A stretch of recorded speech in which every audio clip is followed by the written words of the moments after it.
Bueno, bienvenidos a un módulo de teledetección. Vamos a ver a continuación de los dos tipos de la amplia variedad eh, existente de índices de vegetación, el número creciente adaptado para cada realidad específica en temas de teledetección, para cada tipo de cubierta, etcétera.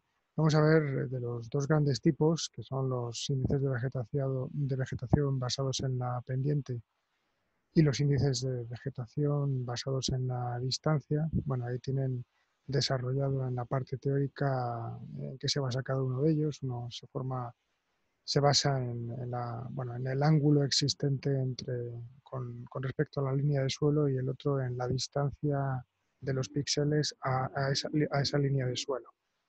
Bueno, esa cuestión la tienen desarrollada en la parte teórica, y en este laboratorio lo que vamos a ver son dos ejemplos mediante software libre con GeoBasic, cómo poder hacer esos índices de vegetación. Bueno, lo primero que tienen que hacer es configurar su vista en el sistema de referencia con código EPSG 32630, como tienen aquí indicado. Ese es el sistema de referencia UTM-WGS84 en el uso respectivo de la zona con la que vamos a trabajar, que es una imagen QuickBird que habíamos visto previamente para la cuestión de georreferenciación, de correcciones geométricas, y en esta ocasión vamos a hacer un laboratorio sobre cuestiones espectrales y de vegetación, aprovechando la banda NIR, infrarroja cercano, que tiene esta imagen. Entonces, sin más, podemos añadirla. Eh,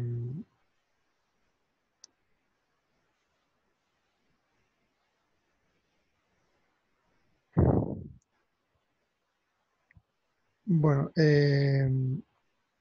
se trata de una imagen, como les decía, QuickBird.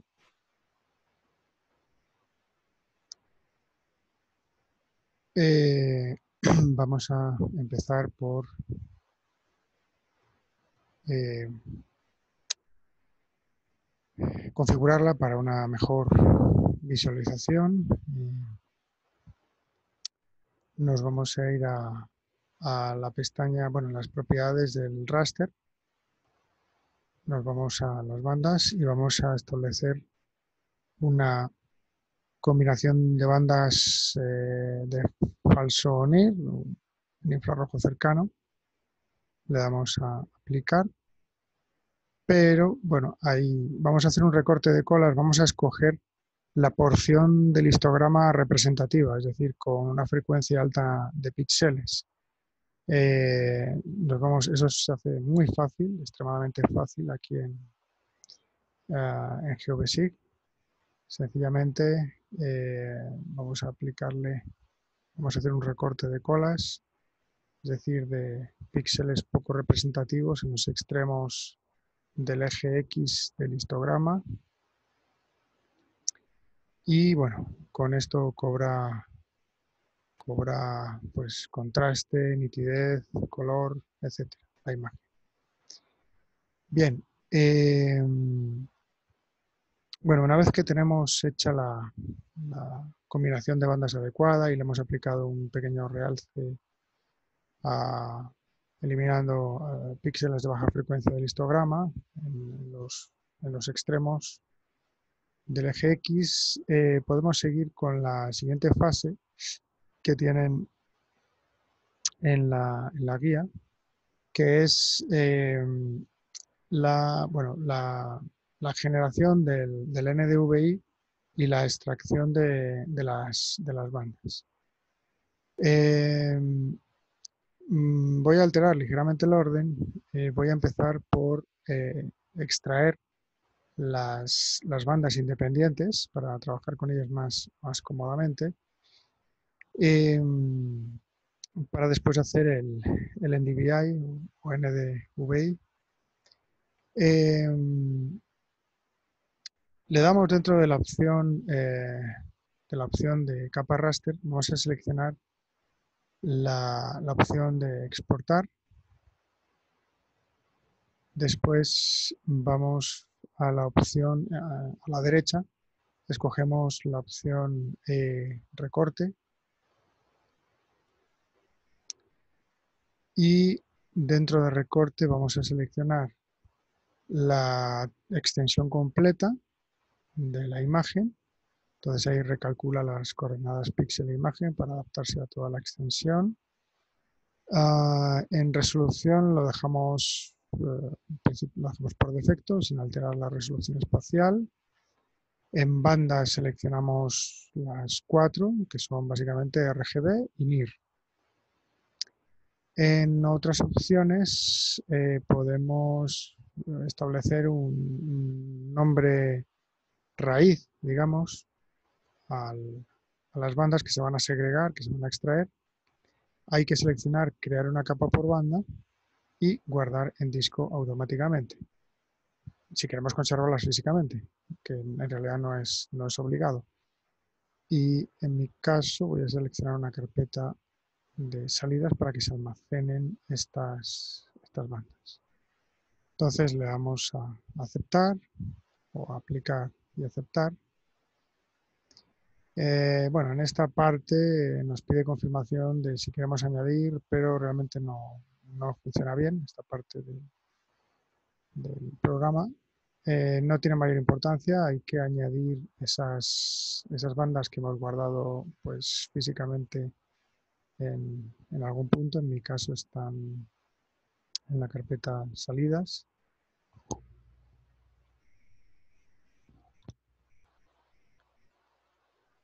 Las añadimos todas normal para conservar todas las propiedades. Hay que tener cuidado aquí porque por defecto al extraer las bandas ha renombrado la 1 como la 0 y así sucesivamente. Es decir, tenemos bandas 0, 1, 2 y 3 que en realidad son 1, 2, 3 y 4. ¿Ok? En ese orden, es decir, azul, verde, rojo e infrarrojo cercano. 0, 1, 2 y 3. Hay que tener precaución en ese sentido después en los siguientes pasos. Le damos a aceptar y se nos añaden los raster individuales ya separados, digamos. Bueno, seguidamente lo que habría que hacer pues simplemente es nuestro NDVI. Ya saben que el índice de vegetación diferencial normalizado o NDVI se puede hacer digamos, con cualquier SIG, con cualquier calculadora raster de un SIG, sencillamente abriendo paréntesis y restando el infrarrojo cercano del rojo, cerrando paréntesis y dividido entre abriendo paréntesis infrarrojo cercano más rojo, cerrando paréntesis. Con esa expresión que ya hemos visto en anteriores laboratorios para la estimación de la emisividad en teledetección térmica, a partir de la vegetación, tendríamos el NDVI. En este caso vamos a utilizar, como ya saben, como introducir expresiones complejas en la calculadora raster, aunque esta es de las más sencillas. Voy a asumir que, digamos que aquí podrían utilizar esa calculadora de mapas, pero vamos a utilizar unas herramientas ya predefinidas, más ágiles, que sería la categoría. Aquí hay bastantes índices muy interesantes, algunos de ellos, los índices de vegetación, que aparecen en la caja de herramientas de GeoGeSig. Y vamos a utilizar el NDVI. Vamos a hacer doble clic. Y aquí, bueno, aquí simplemente hay que tener cuidado. Se puede hacer a través de la imagen multiespectral que tiene compiladas las bandas o a través de las bandas independientes. Yo lo voy a hacer por las bandas independientes. Aquí me está pidiendo la banda roja, que en este caso es la 2. Y me está pidiendo aquí la infrarroja cercana, que en este caso es la 3. Bien, con la banda 2 como roja y la 3 como infrarroja cercana, Aquí, opcionalmente, pueden guardar en físico, yo no lo voy a hacer, pero si eventualmente quisieran hacerlo, pueden guardar en físico, dándole una ruta, el raster resultante, que sería, en este caso, el NDVI. Bien, le damos a aceptar. Nos genera el raster, pero en escala de grises. Por defecto lo nombra NDVI, pero si le hubieran dado otro nombre, igualmente aparecería con este nombre predefinido, NDVI, aunque el archivo se llamase de otra manera. Entonces siempre es ese... Bueno, esto lo hace también la caja de herramientas de QGIS, por ejemplo. En Grass o en Saga tienen a veces este mismo problema, podríamos decir, que establece un nombre predefinido sin importar el nombre real del archivo de salida que hemos generado. Aunque bueno, esto no tiene mayor problema porque es temporal. Es decir, después si añadimos el archivo, va a conservar el nombre originario que le dimos. Yo como lo he hecho en temporal, pues es simplemente el nombre por defecto NDV. Bien. Bueno, en la parte relativa al raster vamos a activar, la opción de capa raster y la de tablas de color. Bien, en las tablas de color, aquí es donde vamos a asignar una simbología a nuestra capa NDVI. En principio vamos a activarlas y vamos a poner los valores supuestamente mínimo y máximo que puede tener un NDVI, que son los valores de -1 como mínimo y 1 como máximo.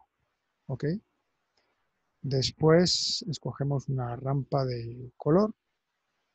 Es conveniente bueno, utilizar una que tenga un número más o menos reducido de clases, pues entre 5 y 8 clases más o menos sería lo ideal.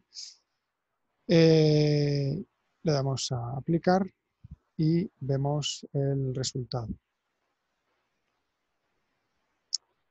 Bien, ya saben que el índice de vegetación, el NDVI, es un índice sintético que nos mide sin distinción a nivel interno lo que es densidad y vigor, densidad, recubrimiento y vigor fotosintético, sin distinguir entre esos tres parámetros.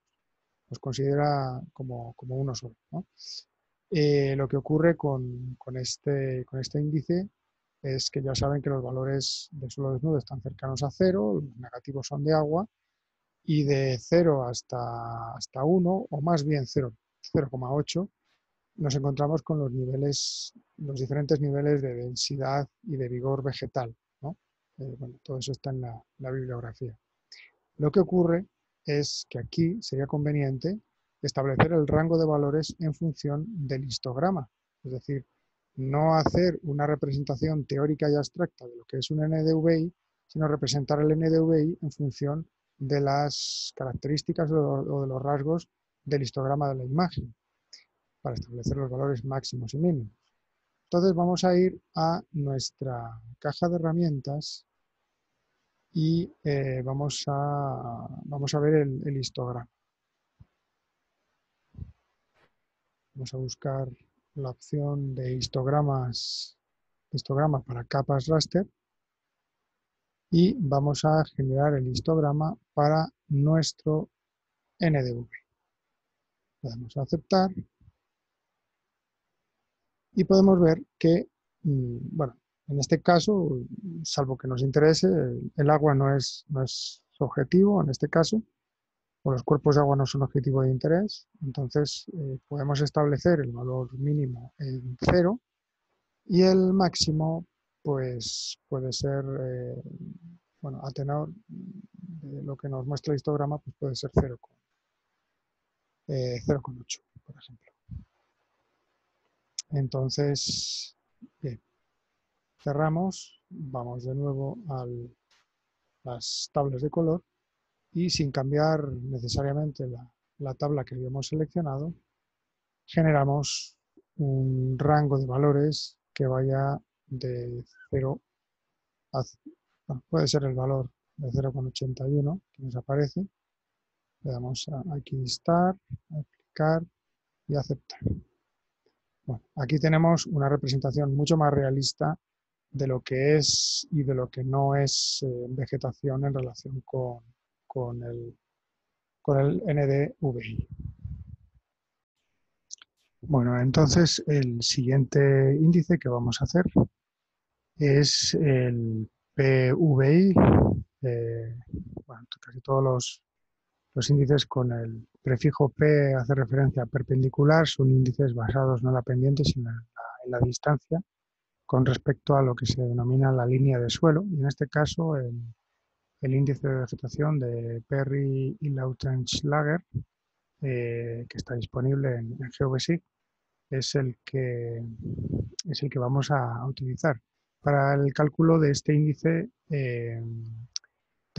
necesitamos los valores de pendiente, que sería m, y la distancia en ordenadas, que sería n, de la línea de suelo. Y la manera en que vamos a calcularlo es mediante una regresión en la que la banda infrarroja será la variable independiente y la roja será la dependiente. ¿Ok? Bueno, antes de eso tenemos que escoger unos valores representativos de lo que sería suelo desnudo en la imagen. Quizá la mejor manera de hacerlo sería desactivar temporalmente el resto de capas y trabajar visualmente con la capa multiespectral en combinación de banda infrarroja para identificar, como ya sabemos hacer, eh, ese suelo desnudo. Entonces vamos a recoger muestras de suelo descubierto utilizando, bueno, mediante una metodología muy simple que es creando un shape de puntos al que posteriormente asignaremos los respectivos valores espectrales. ¿Ok? Entonces, bueno, pues el procedimiento sería ir a vista, nueva capa, vamos a crear un nuevo shape y el shape que vamos a crear, bueno, vamos a darle salida. Bueno, por utilizar los mismos nombres que aparecen en el tutorial, lo vamos a llamar suelo.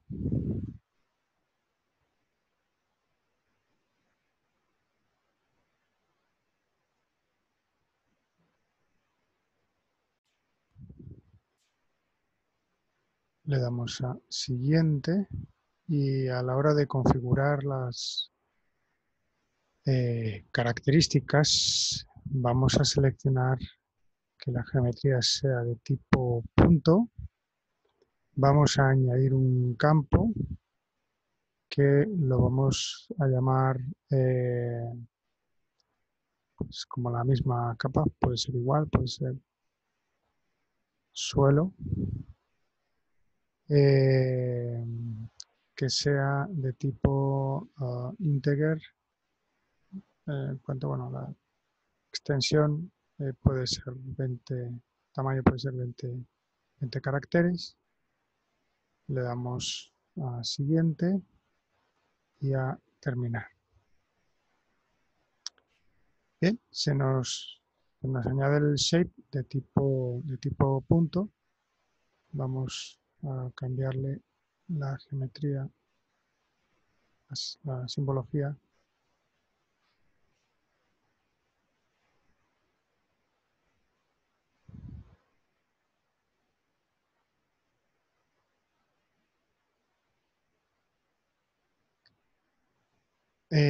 Bueno,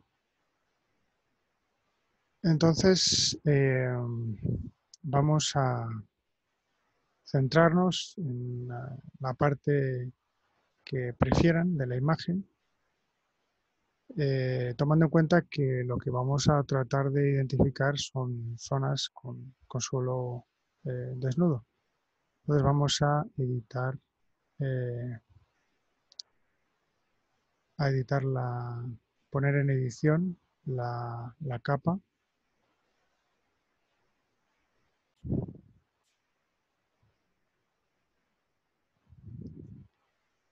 Bien, y con la capa en edición vamos a ir seleccionando sobre alguna parcela que consideremos. Esto, bueno, vamos a seleccionar la herramienta de insertar punto. Pueden ir seleccionando. Yo voy a hacer una muestra que no es quizá ideal o representativa. Se puede ampliar un poco más. Voy a terminar la edición guardando los cambios. Y seguidamente voy a seleccionar desde la tabla de atributos, voy a seleccionar mis registros, mis puntos, marcándolos en amarillo.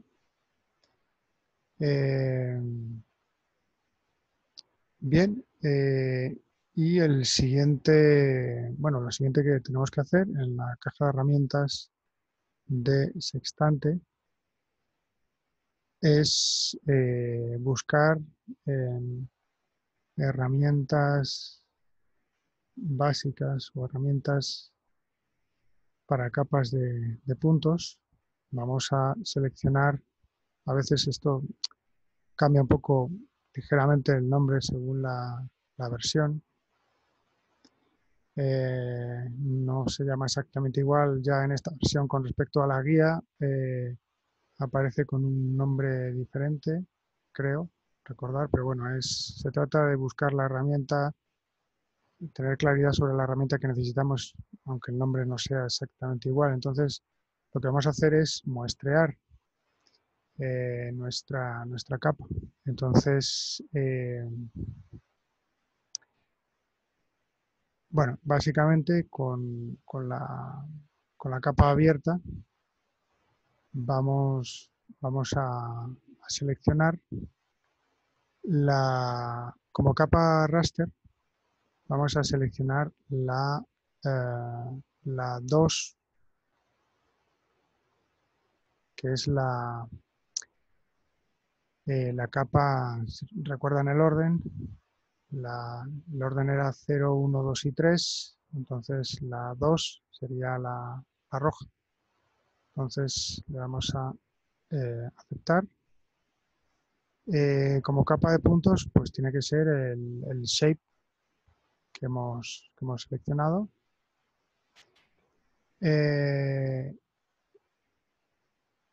Y como salida, pues a la capa muestreada podemos llamarlo suelo-roja. En realidad pueden ponerle, realmente pueden poner el nombre que quieran, en este caso.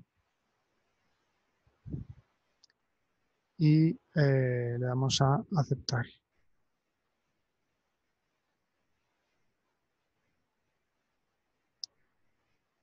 Bien, de nuevo, una de las particularidades o problemas, en este caso de GeoBasic y a veces también de QGIS, es que renombra ciertos procesos o geoprocesos, el producto, el resultado lo renombra con un nombre que no le hemos dado. En este caso, bueno, sería puntos, ¿no?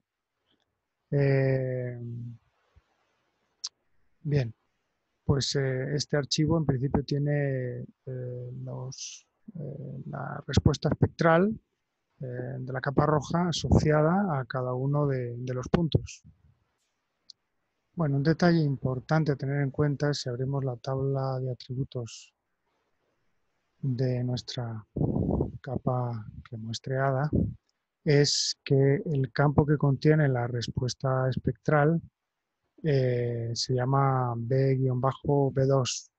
Ese es la columna o campo que tenemos que tener en cuenta para el siguiente paso, que es precisamente hacer la regresión. En realidad, una regresión, si no les gusta, si no trabajan habitualmente con GeoBasic, la podrían hacer con Excel a partir de los datos extraídos de la tabla de tributos en QGIS, o en el propio QGIS también pueden hacer una regresión.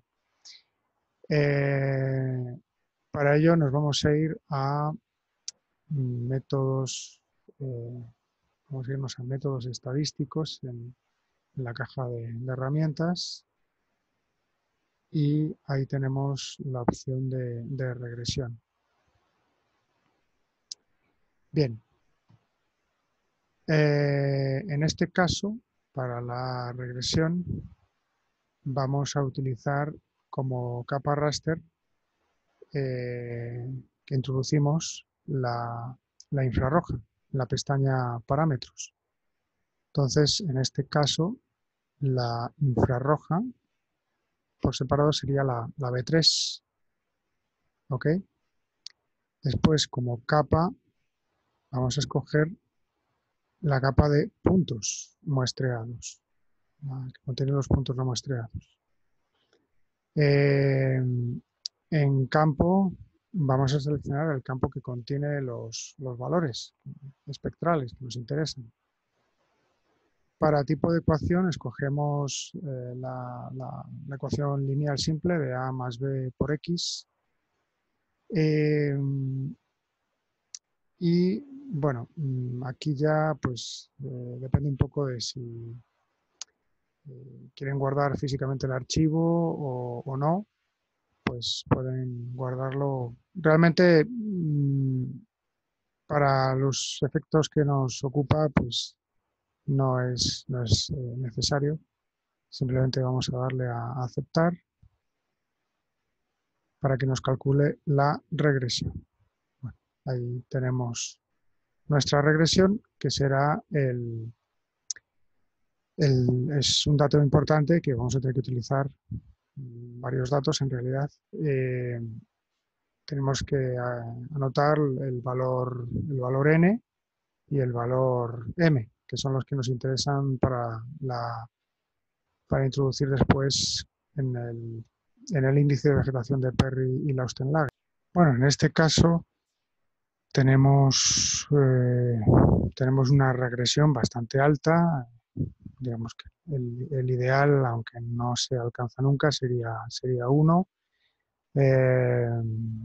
Y bueno, tenemos un valor de 30,674, que sería n, sería la ordenada en el origen de la línea de suelo, y un valor de 0,8834 para la variable m, que es la pendiente de la línea de suelo.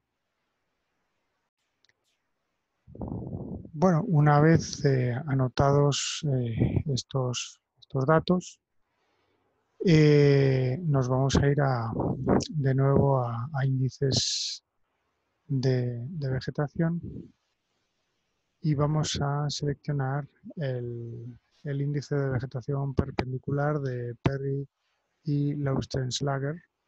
Vamos a abrirlo y bueno, vamos a introducir por un lado la banda roja, por otro lado la banda infrarroja cercana, que es la 3.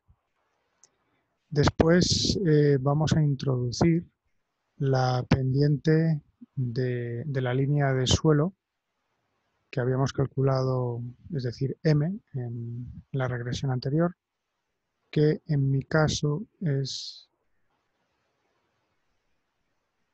0,8834, y la ordenada en el origen de la línea de suelo, que en mi caso me dio un valor de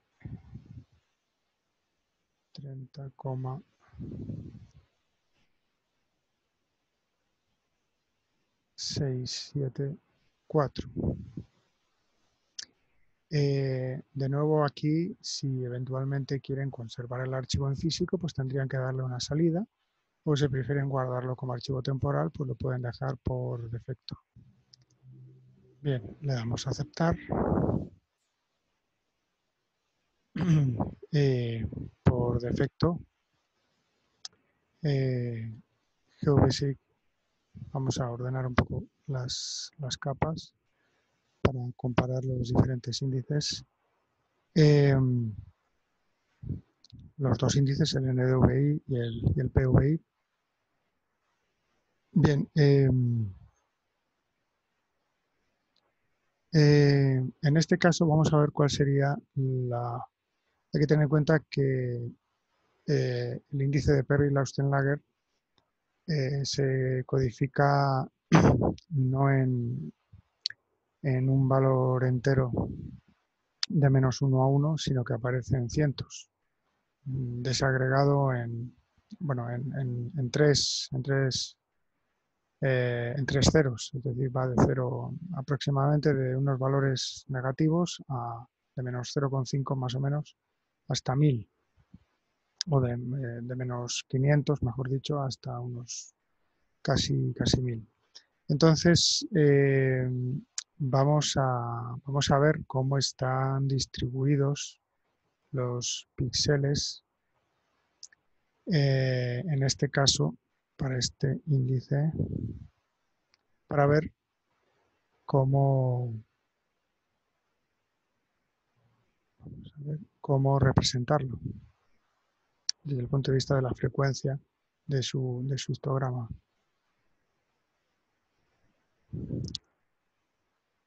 Bien,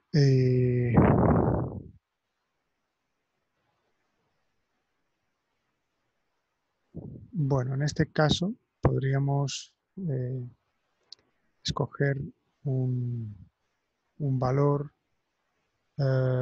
pues de 0 a, podría ser 550, 600.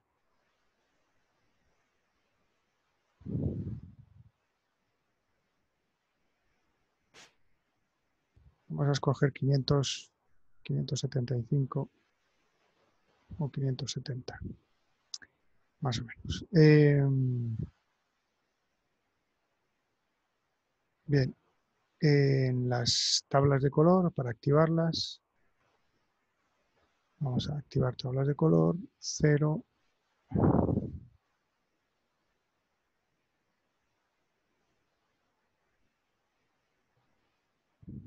a 570 aproximadamente, y vamos a buscar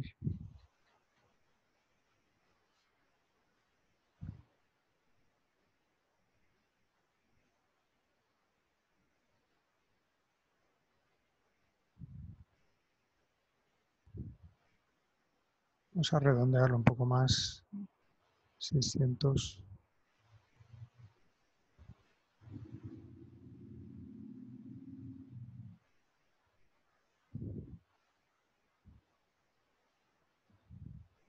Bueno, realmente aquí tienen que jugar un poco con los valores para ir viendo de qué manera se representa o se discrimina mejor lo que nos interesa, que es la vegetación. Pero bueno, el criterio, el método este del histograma es el más adecuado. Bien, bueno, en principio tendríamos todos los elementos para poder comparar un índice de vegetación con respecto al otro, las ventajas y los inconvenientes de cada uno de ellos, la sobreestimación del verde, como les aparece en la teoría, y bueno, la interpretabilidad y la utilidad de estos índices pues depende mucho del tipo de cobertura con la que estamos trabajando y de los tipos de cobertura vegetal que estamos observando. Entonces, con esto finalizaría esta parte.